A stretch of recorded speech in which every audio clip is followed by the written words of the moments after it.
Be a hero. Be vegan. Save the world.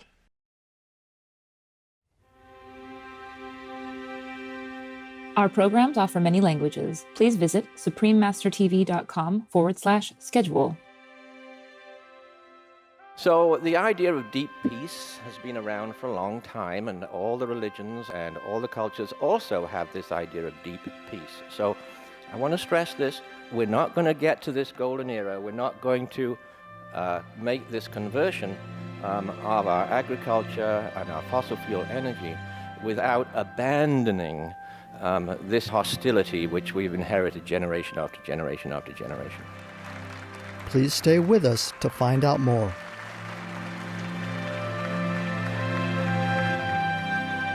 Today's program will be presented in English with subtitles in Arabic, all access, also known as Vietnamese, Chinese, Dutch, English, French, German, Hindi, Hungarian, Indonesian, Italian, Japanese, Korean, Mongolian, Persian, Polish, Portuguese, Punjabi, Romanian, Russian, Spanish, Thai, Turkish, and Urdu.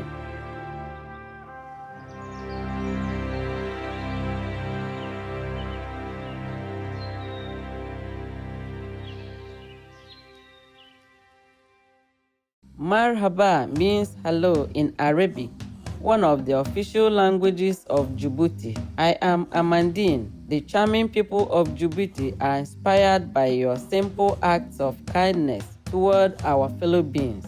May Allah protect your noble spirit.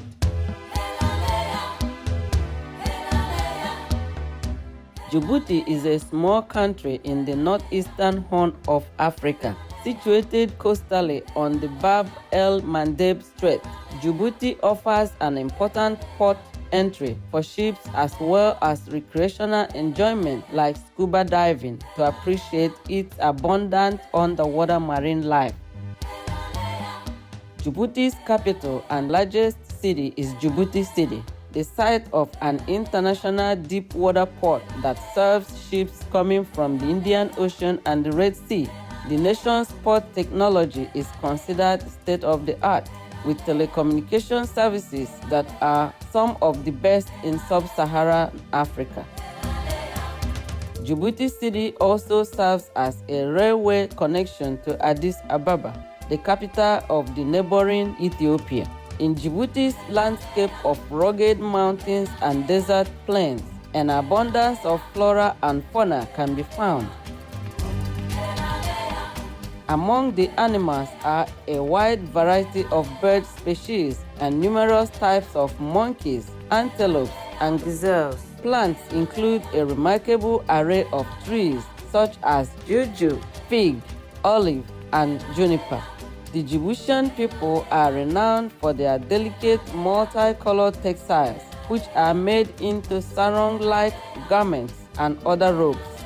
On special occasions, they are also known to wear ornate headdresses and outstanding gold and silver jewelry.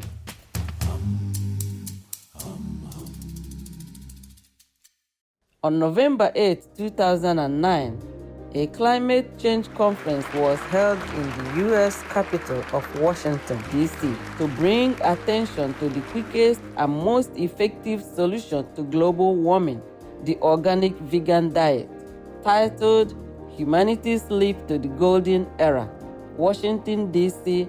Climate Change Conference. The event brought together experts of science and health, as well as international ambassadors, media members, and artists. In addition, engaging video messages on the need to address global meat consumption were contributed by esteemed figures, including former Indian Environment Minister Maneka Gandhi, former European Parliament member James Hom, and leading American nutrition scientist Dr. T. Colin Campbell. The highlight of the afternoon was an informative question and answer session via conference with the guest of honor, Supreme Master Chen Hai, who had graciously set aside her busy schedule to discuss ways that humankind could transition toward a brighter era. We now invite you to join us for part 7 of the rebroadcast of the live conference with Supreme Master Chin Hai, titled Humanity's Leap to the Golden Era, Washington, D.C. Climate Change Conference on November 8, 2009 in Washington, D.C., USA.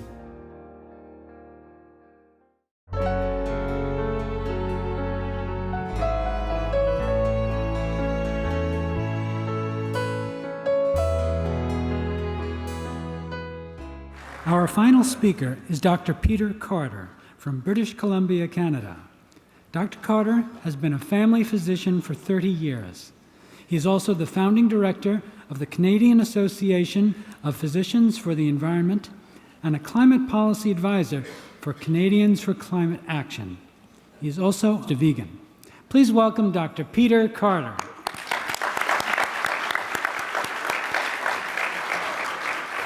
So when I was a boy growing up in England, I just remember watching the speakers that when I was getting behind in my jobs, my father used to say, "Peter, come on, you better leap to it." So maybe this is a message that the whole world is being given here by this wonderful conference. First of all, I would like to thank you all. The room, the huge ballroom is packed. I want to thank you all for coming out here. Okay, from the bottom of my heart, and the reason is this. We hear increasingly that global climate change is the greatest threat to the survival of civilization and indeed humanity, but that's not quite right. The greatest threat is the denial. Okay? The denial is huge.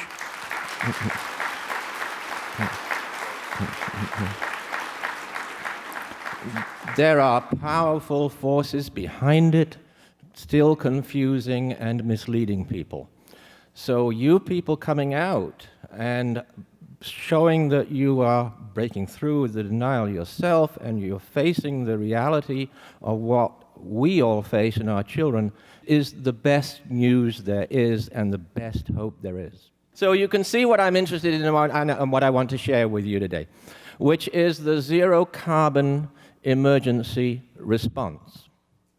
The golden era, which in fact we have no choice but to leap to it, the golden era is the zero carbon era. That's what the scientists are telling us. There has 3 essentials that we have to achieve, and we can achieve these 3 altogether. First is what most people call renewable, but it's perpetual, you see, perpetual non-polluting zero carbon energy. We live on an energy planet. All right, so this idea that we have to carry on poisoning our planet and ourselves with fossil fuels is just absolute nonsense, and we've known it for decades. Second, sufficient zero-carbon, non-polluting food for all. And as you've already heard, this is eminently achievable as long as we switch the way we produce our food and we are more wise in the food that we choose to eat. Third is that we have to create world peace. So we have a lot of converting to do. We have to convert our energy completely. We have to convert our food production and diet completely. And we have to convert the militarization of the world completely. We can do it. How do we get there? Because we have to leap at it, and we have to leap at it all together. So in actual fact, we are very privileged to live at this time, because we get to realize and create, in actual fact, a sort of eternal dream of humanity that you can find throughout all civilizations and all cultures, which is this yearning for a golden age. Okay? It's been a dream before, but now we can actually make this happen. We, as Ban Ki-moon said, we have all the resources to deal with and get over climate change. The only thing we lack, as he said, is time. We are in an emergency. So the idea of deep peace has been around for a long time, and all the religions and all the cultures also have this idea of deep peace. So I want to stress this. We're not going to get to this golden era. We're not going to make this conversion of our agriculture and our fossil fuel energy without abandoning this hostility which we've inherited generation after generation after generation. Okay? We're spending $1 trillion on armaments still. All right? I remember working against this in the peace movement, in the 70s and 80s. And I believe, yes, we did save the planet from destruction by nuclear holocaust, but we face another one now. And this time we have to change our world to save our Earth. There's something missing, obviously. We all know how bad this is. So there's some missing ingredient in how we deal with this at our political levels and everything. Well, the first is the denial again. We've got to face the situation. We've got to open our hearts, face the fear, okay, and say to ourselves, okay, we're not going to let this happen. Yeah, it's really terrible. It's really scary. So that's the first thing. Well, obviously, we have to have a compassionate culture. We have to create a compassionate culture, as the Dalai Lama and all the spiritual leaders, indeed, Supreme Master Ching Hai says is the essential. I often think that the greatest invention of humanity is our ethics of compassion. This was actually invented, right, by ancient cultures. It's the most essential invention that we ever came up with. We have to get over this hostile competitiveness, which is our perpetual war economy. We have to convert this, Nicholas Stern in the Stern Commission explained that global climate change is the greatest market failure ever because we think it's fine to make war all the time and prepare for war and not worry about all the damage which is being done to the planet. By the way, Sir Nicholas Stern, I was very glad because he's sort of one of my climate heroes. I thought the Stern Commission report was great. So I think last month he made a statement to the media that he said, I think people are going to have to become vegetarian to save the Earth. Well, that was very good. Well, guess what he did last week? He made another statement, I'm vegetarian. Okay, so, hey, good for you, Sir Nicholas. This conference reminds me of a conference in Columbia University in a special edition by Scientific American back in 2005 called Crossroads for Planet Earth. Of course, it's humanity which is at the great crossroads. And the theme of the conference was the human race is at a unique turning point. And will we choose to create the best of all possible worlds? This is still an open question. All you people here, I know, have made the choice. We have everything we need to create this best of all possible futures. But if we don't get engaged, if we don't address it, if we don't look at it, by default, we're leaving the worst possible world for our children and all future generations, and nobody wants to do that. So a few reports here. 15th of September 2009, I was immensely proud of my medical profession when they issued a special open letter in the Lancet and the British Medical Journal, September 2009, addressing the issue head-on, saying that failure to agree to a United Nations climate deal will bring a global health catastrophe. And that was signed by the presidents of 18 of the world's professional medical organizations. That really did my heart good, of course, to get that news. Thank you.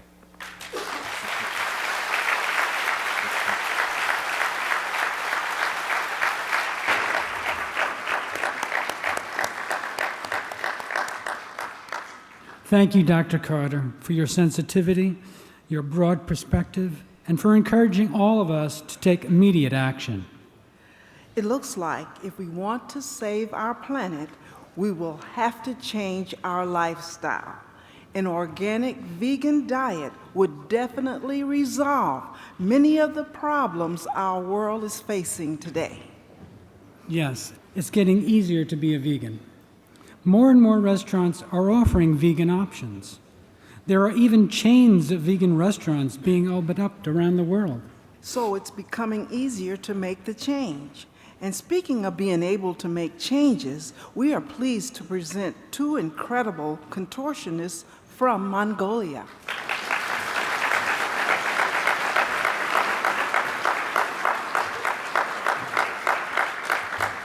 Narangwa Dulamsaran and Hungarzul Tianadov are talented artists who are currently performing with the world-renowned Cirque du Soleil in Las Vegas.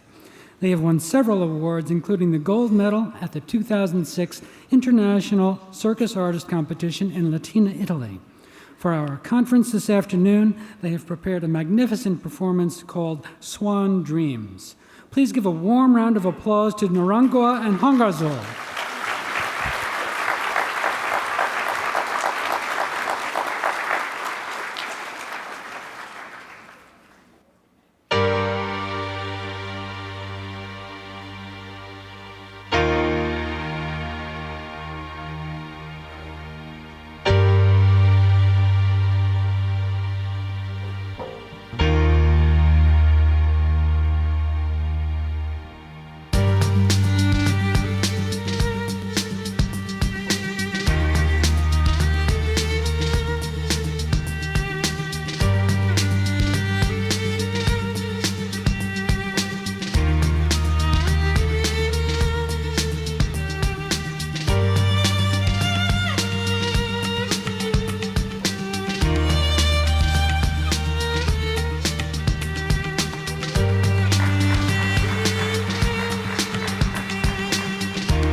was just amazing.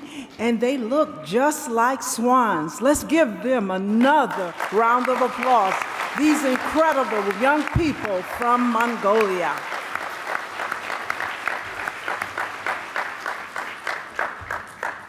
The beauty of that act reminds me of Supreme Master Ching Hai. Out of her loving oneness with all animals, Supreme Master Ching Hai has penned 3 international bestsellers: The Dogs in My Life, The Birds in My Life, and The Noble Wilds.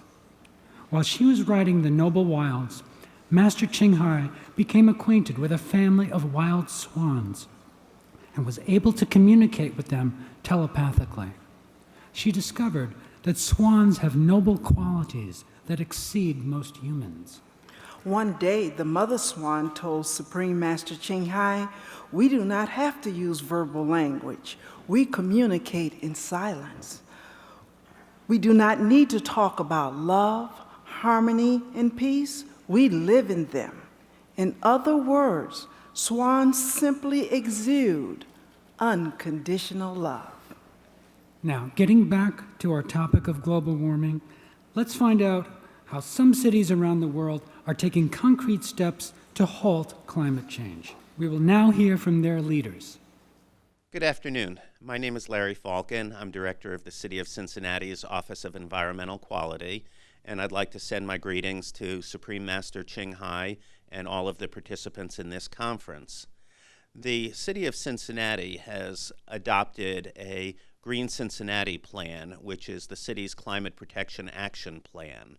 What we did is we got together a large cross-section of the community, both leaders of the business community, labor community, and nonprofit organizations, and had them help us identify things that could be done in Cincinnati that would reduce our contributions to global climate change and at the same time improve our local environment, improve our local economy, save more money than it costs, improve public health, set out to achieve all of those objectives simultaneously.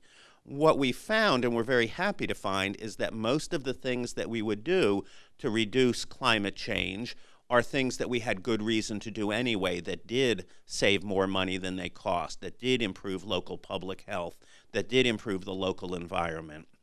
One example of a recommendation in the Green Cincinnati Plan is to encourage residents of the city to eat less meat.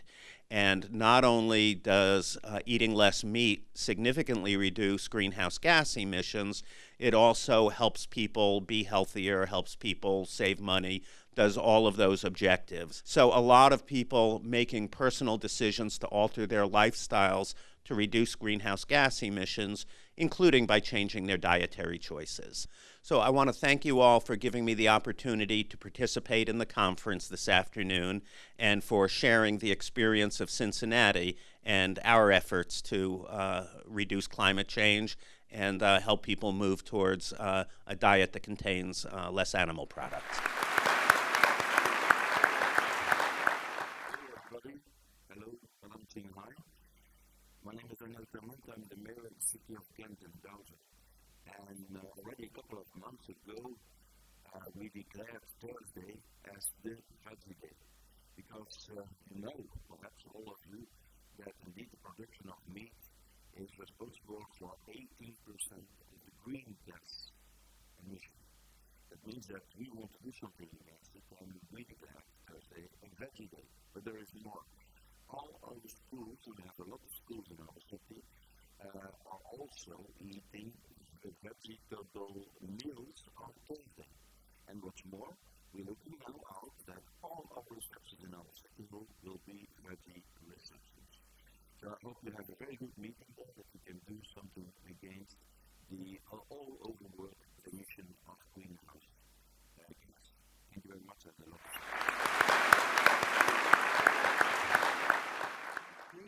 Very, very important decision. We go for veggie. And veggie means that we will sensibilize our citizens to have less meat. And why do we do this important political choice?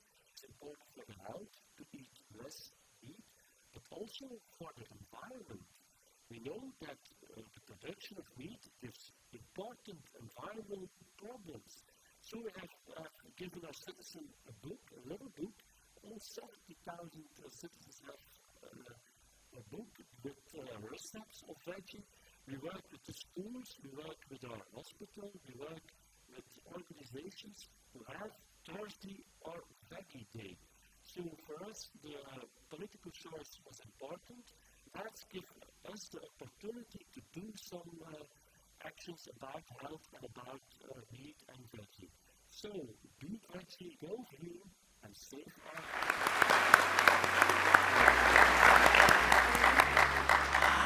Our thanks to these dedicated statesmen for sharing their success stories. We appreciate and laud their noble leadership.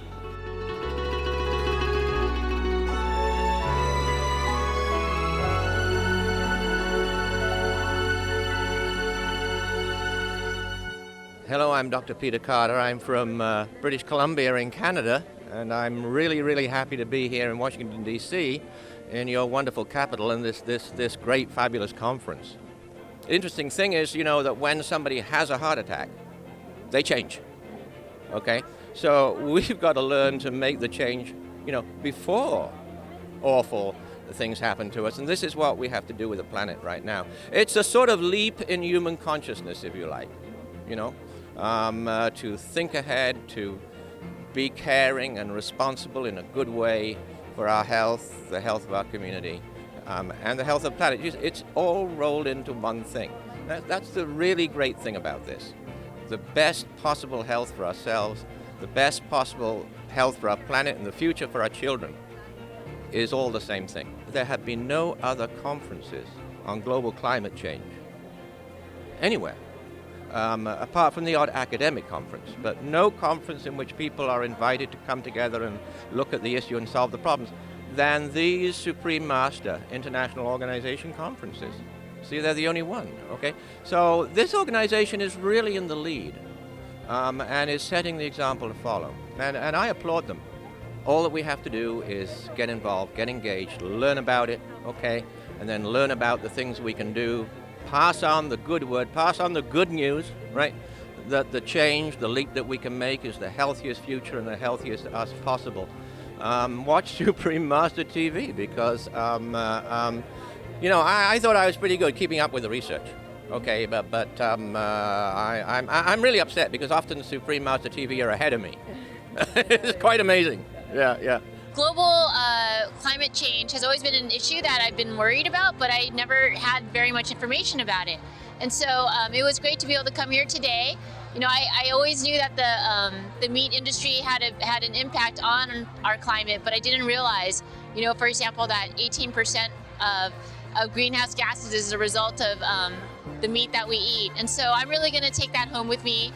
I'm also going to consider how much dairy I eat, and I also wish that other people could get this information, because I think that if they knew more about what was told today, they would change their diet as well. Be red, go green, save the planet. Conference rocks. According to a 2009 report from the World Watch Institute, animal livestock and their byproducts account for at least 32,000 million tons of carbon dioxide, or CO2 per year, or 51% of all worldwide greenhouse gas emissions.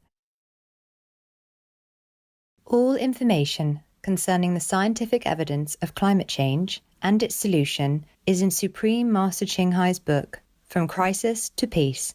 Free for download at crisistopeace.org.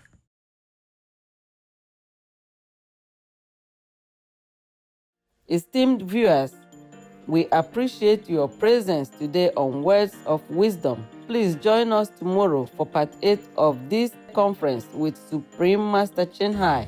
Coming up next is Climate Solution, a revealing documentary by United in Heart, part 1 of 4, right after noteworthy news. May you be uplifted in the inner strength and joy of Allah.